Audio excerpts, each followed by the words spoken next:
40 years. Did you think you'd be here in 2017 when you first started working on 2000 AD? Well, I always say to people that I thought 2000 AD might last a couple of years at most. I mean, that was the publishing philosophy at that time. You publish, and when it starts to run down, you merge it into something else. And I thought Dredd might last 2 series of 16 episodes. But I'm wrong about a lot of things. I thought Trump would lose. I never thought we'd be leaving Europe. I thought Margaret Thatcher would be the last Conservative Prime Minister. So... No, I never thought about the future, so I just did it, and I never thought more than maybe 1 month after. Well, since we're looking at 40 years, let's take it back to the beginning. You both were already working in comics before 2000 AD, but how did you go from, let's say, then contemporary action or war comics to the galaxy's greatest comic? I suppose it was because Pat Mills was originating the comic, and we would have written and drawn for anything that was going as long as the money was right. But 2000 AD was an opportunity to expand the mind in a way. It gave you far more leeway to do different and strange and political things. So it was quite refreshing to have that outlet. In my case, I was working the war stories, Major Easy and Rat Pack in Battle Magazine, and but I always been interested in doing science fiction. So when they opened the 2000 AD and they asked me, I was very interested. But then the things, it was not exactly as I was thinking it was going to be, and left and carry on doing Battle Magazine until 1 or 2 years after, isn't it? Something like that, yeah. The thing about a lot of the stuff that what we do for 2000 AD is it's not particularly futuristic. I mean, Strontium Dog is really a Western, as you all know. So it's just a Western with a few sci-fi elements thrown in, which is fun to do. You two are, I would say, part of a really small handful of original creators who keep coming back to 2000 AD. And we're very, very thankful for that. What is it about 2000 AD that keeps you coming back? It's because no one else will have us.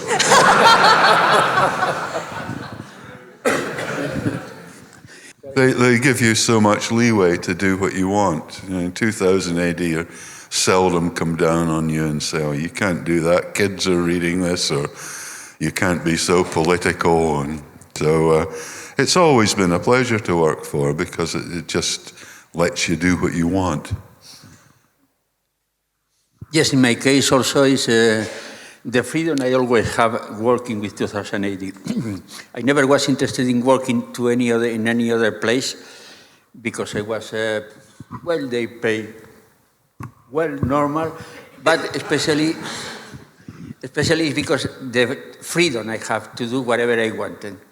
They never ever had tell me do this, change that, as normally happens if you if you work for the state. They control more whatever you do.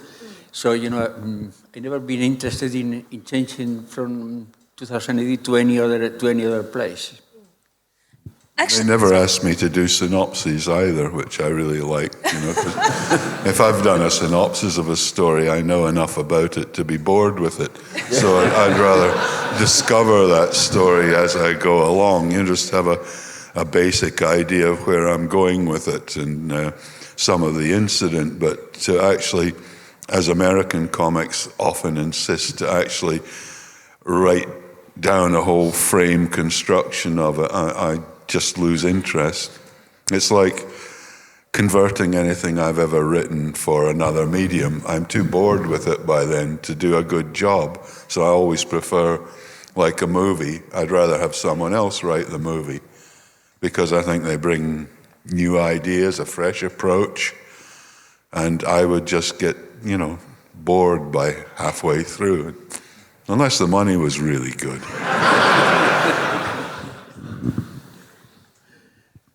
So, Also, in my case, I've been lucky enough to work, especially with John all the time. It's a nuisance, but he's a good writer, And also with Pat Mills and Garcenis. So I've been always lucky to work with all these people. So what else can I ask? Apart of money, naturally. so since this panel is called the Law Masters, I think it is time to start talking about Judge Dredd. So 40 years of 2000 AD means, of course, 40 years of Judge Dredd, who is one of the most, if not the most, recognizable character, I would say, of contemporary British comics. When you were creating him, how did you know who and what he was going to be?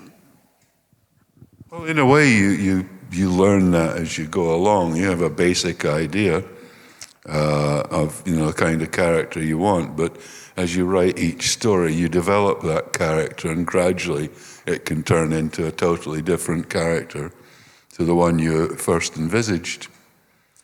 And I mean, for my part, I didn't ever imagine anything that looked like the nonsense he drew.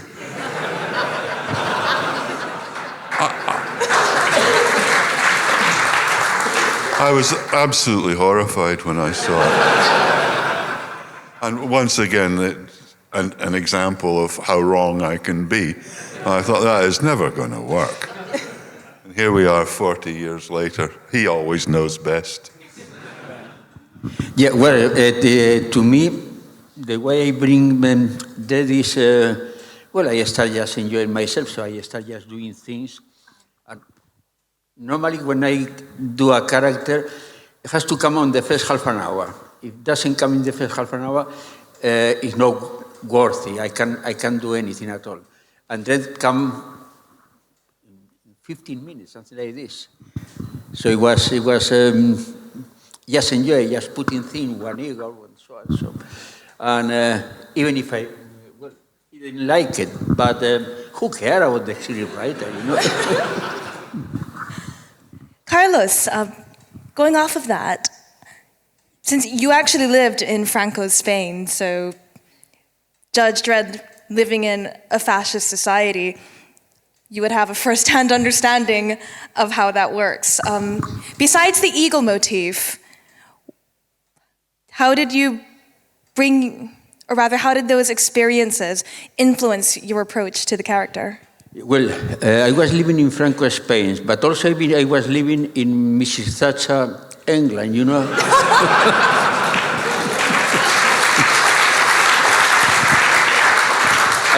Remember, I was living in Croydon for 10 years in the 70s. So, it was a mix of everything, from the Franco Spain. Also, it was coming the new punk movement in the with the young people living outside the hippie movement, that it was more peaceful. It was all the strikes of the miners, the coal miners, the dustmen, and Mrs. Thatcher being the Iron Lady. So it was a mix. Thatcher certainly had a big influence on Dredd.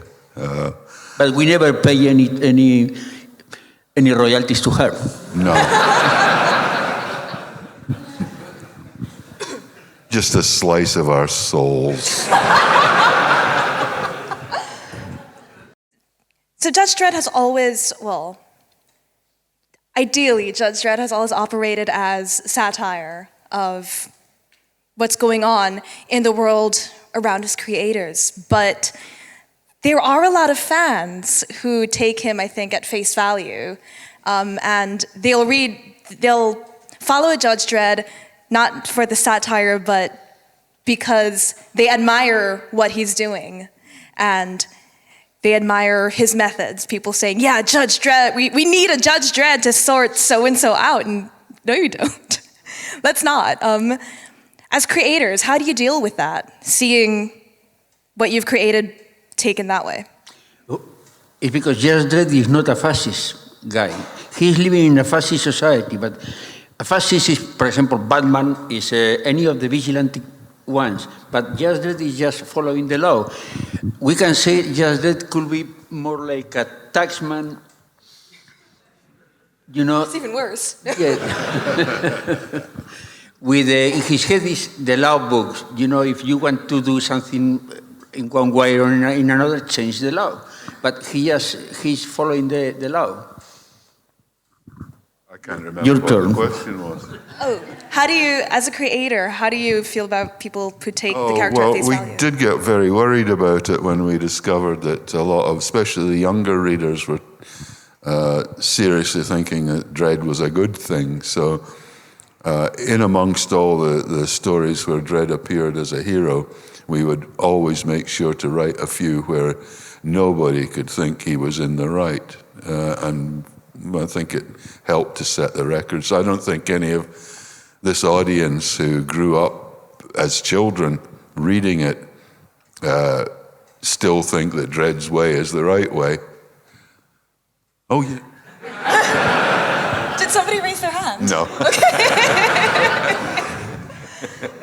Sorry. There's a bit in Origins, the 30th anniversary Dredd story, where Judge Fargo tells Dredd, it was never meant to be forever.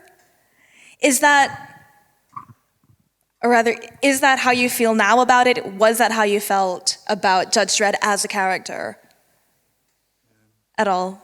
Well, it's not something, I never envisaged a situation when, at the beginning, it just seemed right to me when I was writing the story that surely they wouldn't have wanted it to be forever. And, temporary measures that, as we so often see, become permanent. But it didn't make sense that they would really want that kind of fascistic regime. And anyway, it gave Dredd a real quandary to think about, which I thought was a good story element. I wish we could just talk about Dredd forever, but we cannot go without mentioning Johnny Alpha, of course. And John, I remember you were at the Thought Bubble panel in November, and you said you feel like Johnny Alpha is, he's yours and Carlos's, because nobody else has really taken him and run with him in the way that other people have with Dredd. Yeah, apart from Alan Grant as my co-writer, who did contribute a lot to him, Johnny Alpha's always been mine, and of course Carlos's, and I think that's why we feel closer to him. Not that I dislike Dredd as a character, I think he's a wonderful character, apart from that silly uniform. But Johnny Alpha's always been much more personal to Carlos and myself. Yeah, Johnny Alpha is far more complex character. Dredd is more straight one,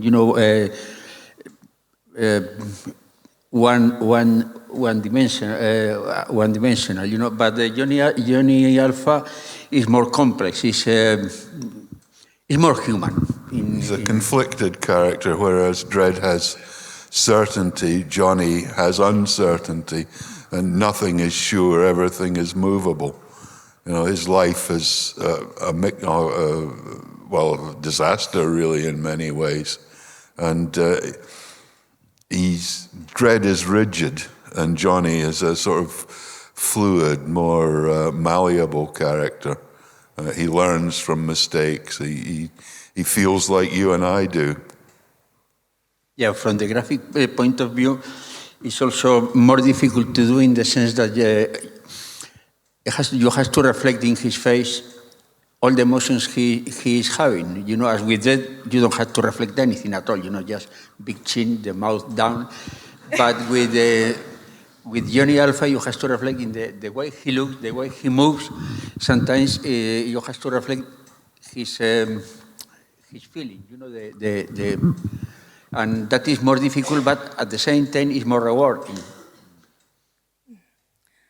But in many ways, Dredd to write Dredd is a slightly more subtle thing than Johnny Alpha, because when Dredd just moves the slightest bit in a way, that's his character development. You've got to be awfully careful with that. So why I've never tried to move him too far, never tried to allow him to change very much. I mean, he might appear to change, but he doesn't really. I mean, he's got a bit more soul, a bit more heart these days, but he's still pretty much the same old bastard that we knew.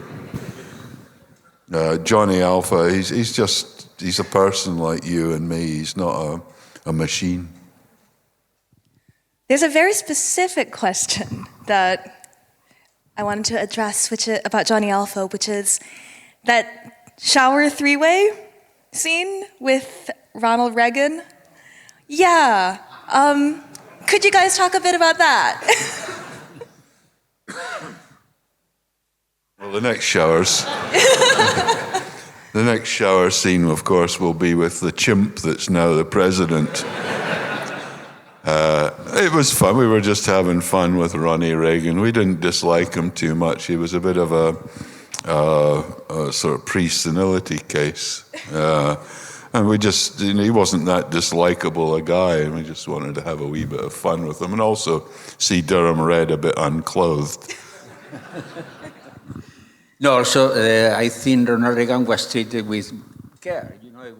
He never looked too stupid, more than reality. But, it was... Fine figure of a man. Not you, Ronnie. They asked this in the one of the earlier panels, but it's a relevant question here as well. When you were working on 2000 AD, in cases where you did make direct reference to current events, such as sexy shower Ronald Reagan, was there ever a point at which the editors said, hold on, you can't do this, or where you look back at it and say, I can't believe we did this, or I can't believe they let us go ahead? Well, a good example is the Cursed Earth stories, the Burger Barons, and the Jolly Green Giant story, which Jack Adrian was responsible for. He's around here someplace.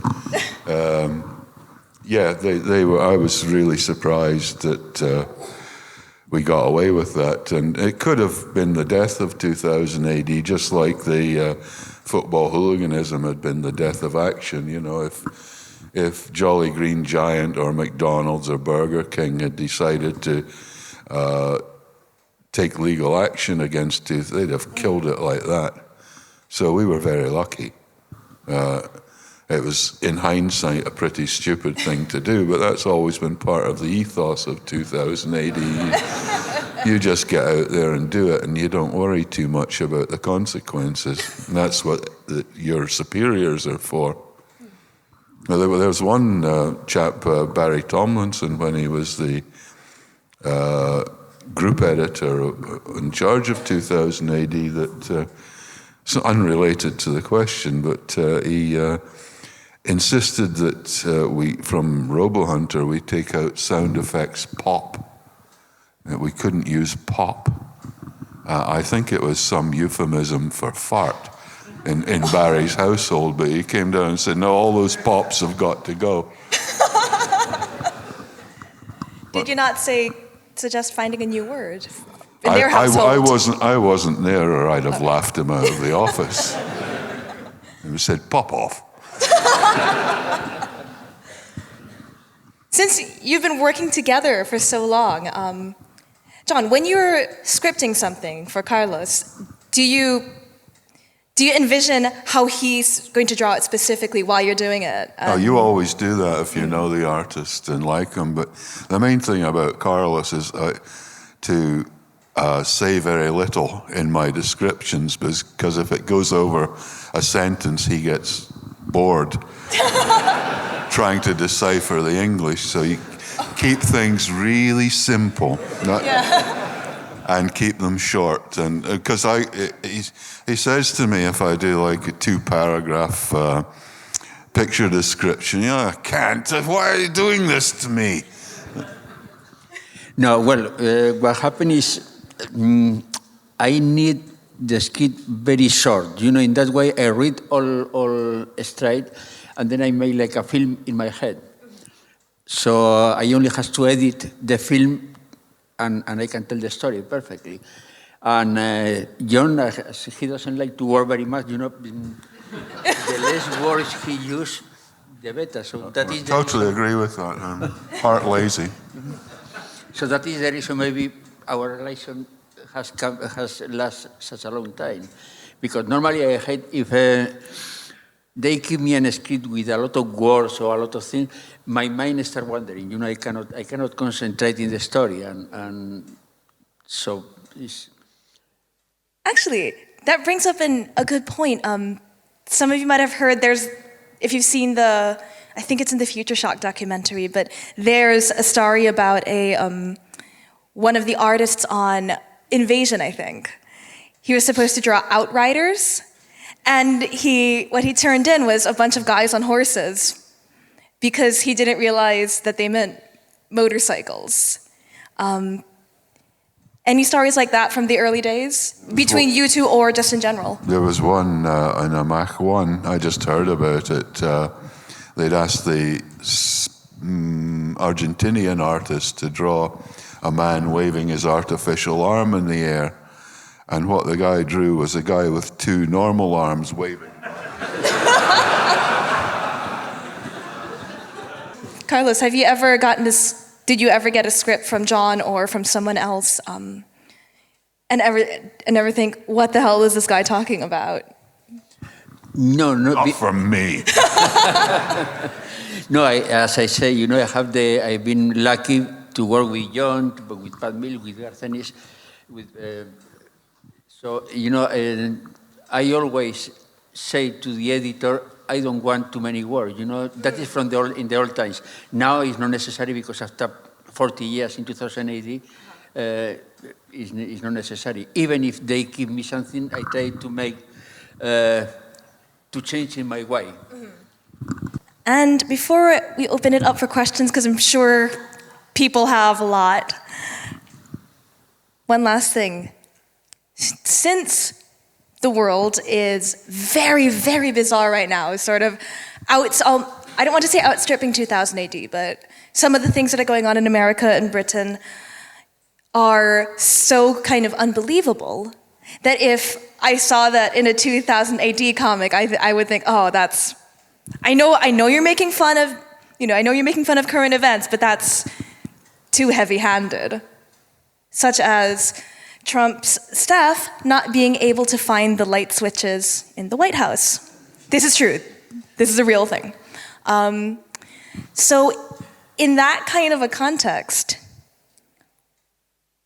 what do you think is the way forward for Dredd, for Johnny Alpha's adventures for 2000 AD? That's a bit too complicated a question for my okay, tiny well, how do you little mind. satirize something that's like satirizing itself? Satirize the unsatirizable? Yeah. I really don't know because, the chimp is something... I refuse to call him by his name anymore. The chimp is something straight out of Mega City 1. He's just... No, but for me what is straight from Mega City 1 is not him, because he is not so important. It's the people who vote him.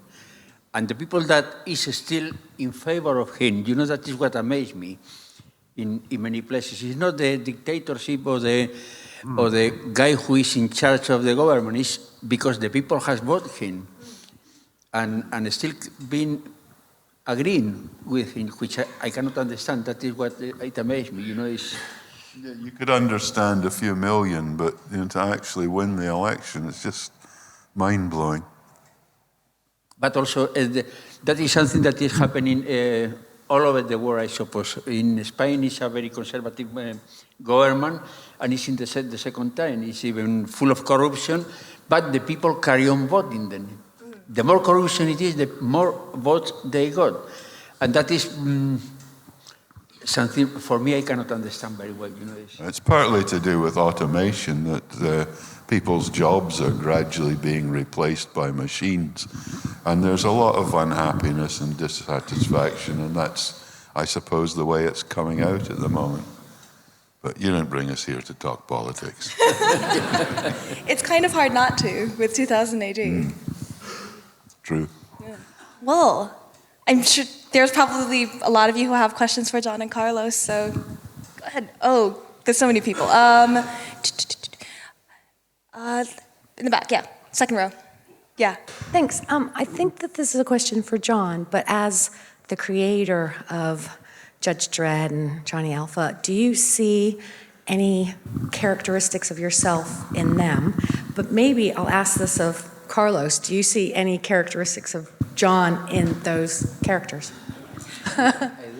Oh, do you see John in Dredd or Johnny Alpha? In Dredd.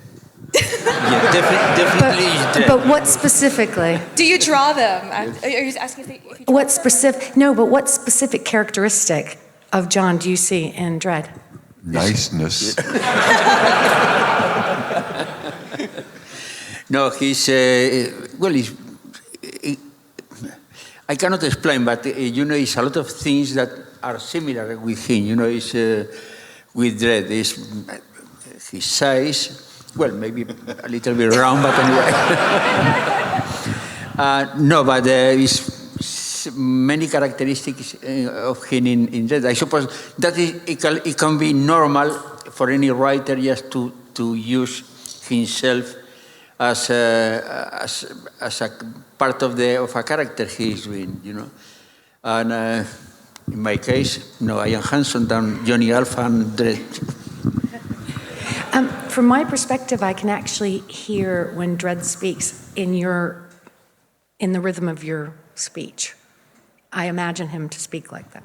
Yeah, I do put a lot of my own words and thoughts into Dredd, but then I also have to think a bit outside myself to give him just that added edge. But I suppose at heart I'm quite a harsh, unpleasant person. I make few allowances for human frailty. Oh, yeah, guy with the Johnny Alpha t-shirt. Yeah, right there. As someone who grew up in the 80s in Britain's biggest mutant ghetto, what made you choose Milton Keynes as the birthplace for Johnny Alpha? Well, you've been there. Yeah, for a long time.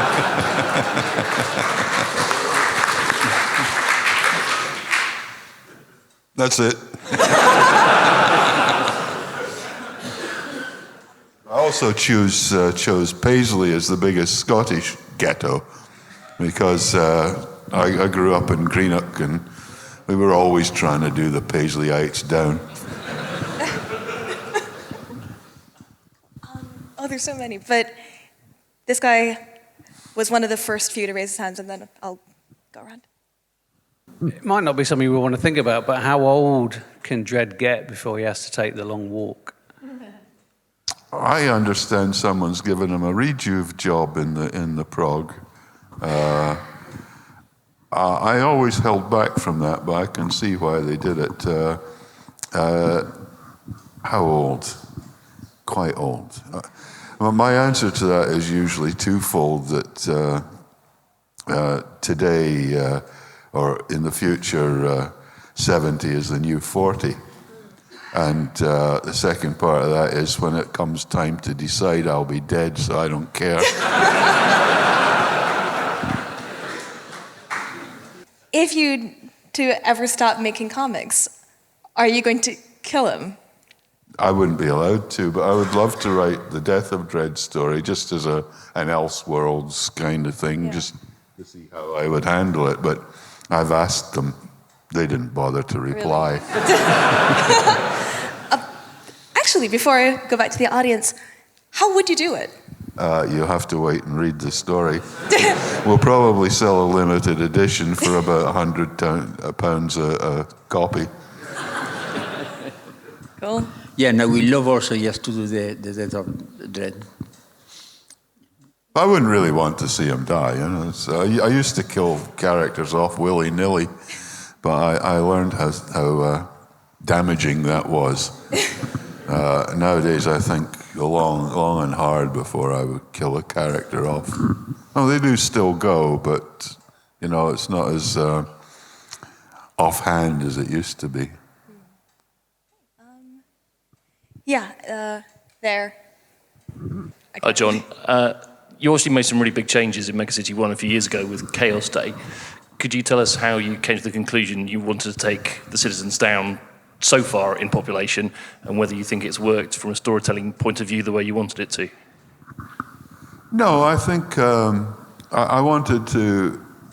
Are you talking about the most recent one, Day of Chaos? Yeah, well, you've gone down to 7/8 of the population have gone. Yeah, my main consideration there was I felt that on all the epics that had come before, I would sort of march readers up to the top of the hill, and then I'd just march them back down again, in that nothing in particular changed. And when I started writing that epic, I thought, well, I just can't do that again.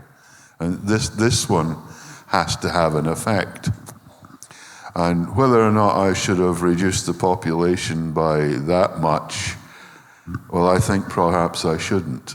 So I've been trying to increase it with immigration.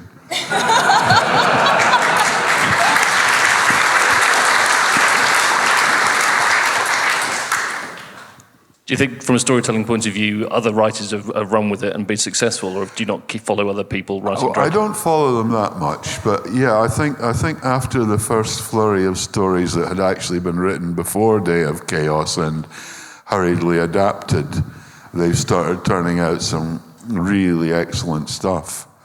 The whole trifecta thing was amazing. And there's a really good crop of young writers doing it now. Quite pleased to see them. I can't handle it anymore, all that. We've got other things to do, and it's good to know that it's in good hands. People who are thinking about the story and doing good work. Thanks. There was somebody kind of around that guy right there, yeah. How far ahead is the arc of Dredd planned, and is there any one person, like, are you in charge of that imaginative arc, or is anyone? Sorry, question, how far ahead? How far ahead, like for instance, like with Trifecta and some of the storylines happening now, there's obviously a long game being worked out. How far ahead is the world of Dredd kind of planned, and who's in charge of that? Oh, I would say it's not planned at all. Quite often when I do it, I draw a lot of differing threads together and use them, but I don't really plan that far ahead, and I've never felt that The Office did either. And I think it would probably have been a good thing if The Office had some sort of progression for Dredd. But then again, it might have tied it down too much, and in the same way that I don't like to know what happens in a story when I start to write it, it might have restricted the whole content of Dredd, and it might have been bad for it. So I don't think anyone thinks too far ahead. So you're just living hand to mouth, really. And it's probably a good thing that we don't. It's one of the things I object to writing for America. They want to know what happens in 10 episodes. Oh, I don't know. Yeah. I should probably, this guy, and then I'll go back there. Hi. So some Dredd stories are quite comic and almost farcical, and some can be very bleak and almost nihilistic. Do you have a favourite style to work on, both of you, or is it just however the mood takes you at the time? No, I like a mixture. stories are satisfying in different ways. I will say, though, that when you get a one-off that works well, it's very satisfying. It's a really difficult thing to do, to get a one-off that you think is just perfect and there's nothing wrong. It just works right. Things like, I suppose, Bury My Knee at Wounded Heart, something like that, or It Pays to Be Mental. It's a simple, silly little thing that, and someone was mentioning, I met Duncan Fegredo last night in the bar, and he reminded me of The Runner. Does anyone remember that story? It was just about a guy who liked to run. And of course, if you run in Mega City 1, that is, it's proof of a crime, or definite suspicion of a crime. It was just a nice little one-off, a guy who goes for a run through Mega City 1 at night, trying to beat his own record, and of course gets shot just at the finish line. And that's Mega City 1 for me, and it was a perfect little Mega City story. I don't know if you have any thoughts on the subject, if you even remember what it was. Well, almost. No, personally, I prefer the longer stories. I can develop more the story than the short one. I enjoy also when he writes a short one that is not very often. I really enjoy it. But personally, I prefer the long one. The Apocalypse War, Necropolis, all these kind of origins, all that kind of stories, I feel more comfortable. The guy who... yeah.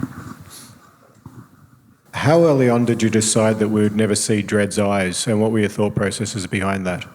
It was a total accident, but it worked.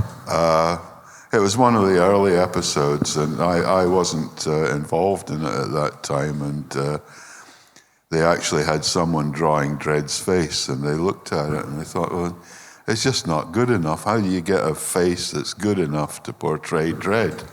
And so they put the censored sticker over it and invented this, what was it? It was Too Ugly or something, but... What happened to Dredd's face? It's horrible. Yeah, that was a bit daft, but it gave us the idea that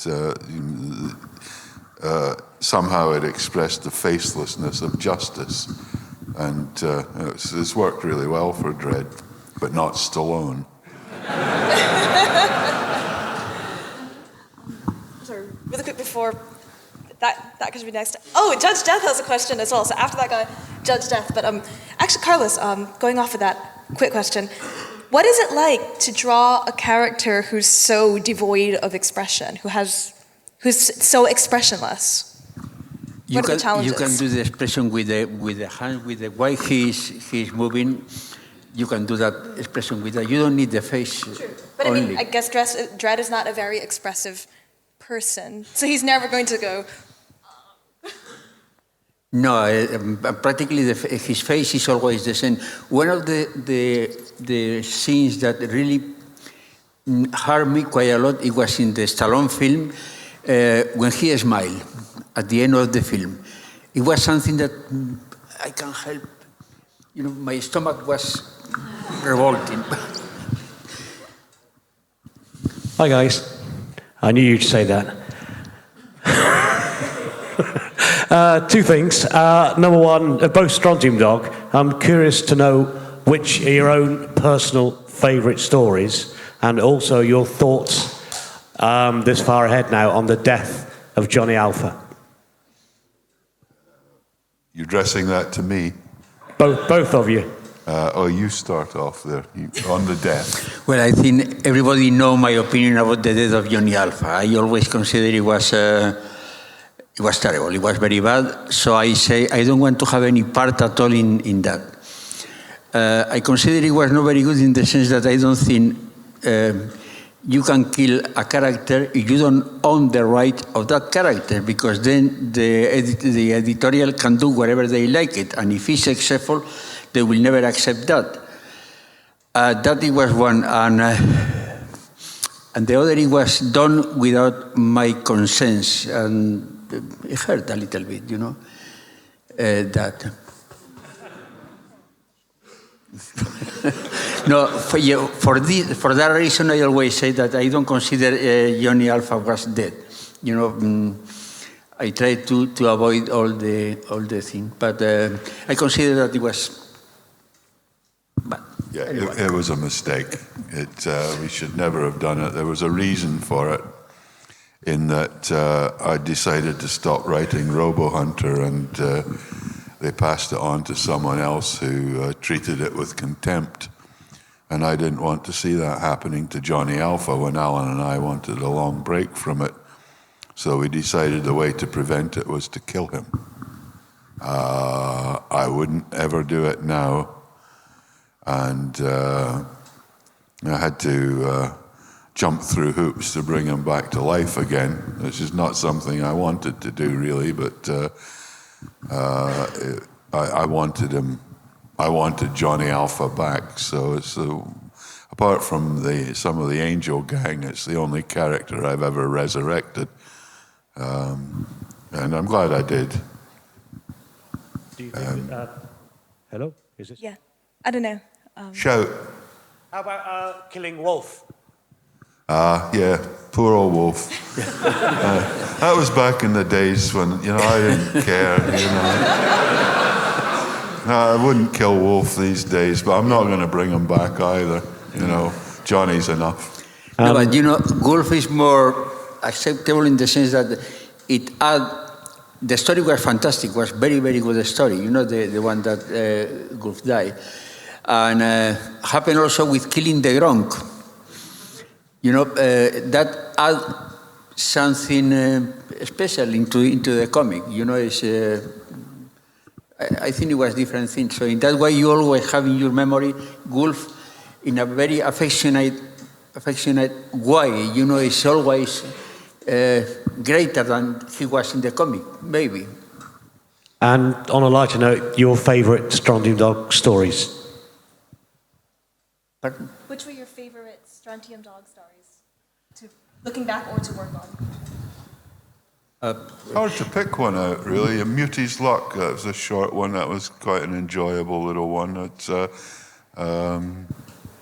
Moses incident, a lot of people pick out as a favourite, but I haven't really got one. I like some of the stuff I did in the interim when Johnny was dead, like Traitor to His Kind and Blood Moon. But I don't have a favourite. Yeah. Even also, I like the Roadhouse. Oh, yeah.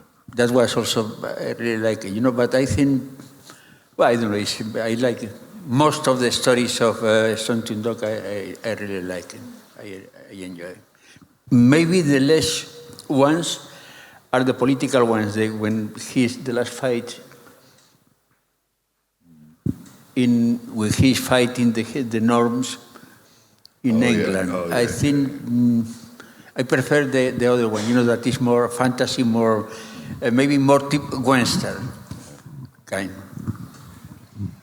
So you've heard what we don't like. Judge Death has a question, I believe.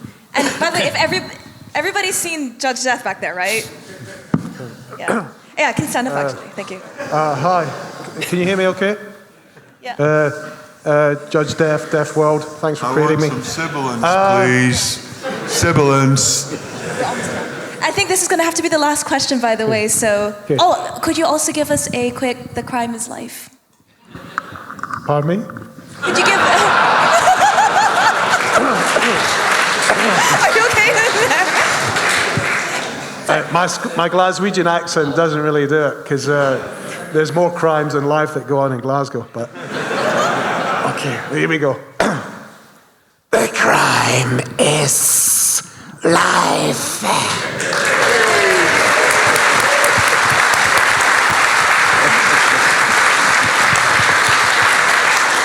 Wow, that's about 1,000 dreams I had at night just come true. It's less of a question, more of a suggestion, but if you do get the chance to kill off Dredd, let him be inhabited by Judge Death. Okay, I'll write that one down when I get home. Thank you.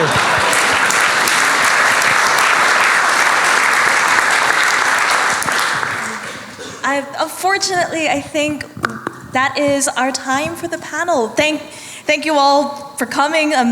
Thanks to those of you who asked questions, and big thank you once again to John Wagner and Carlos Ezquerra.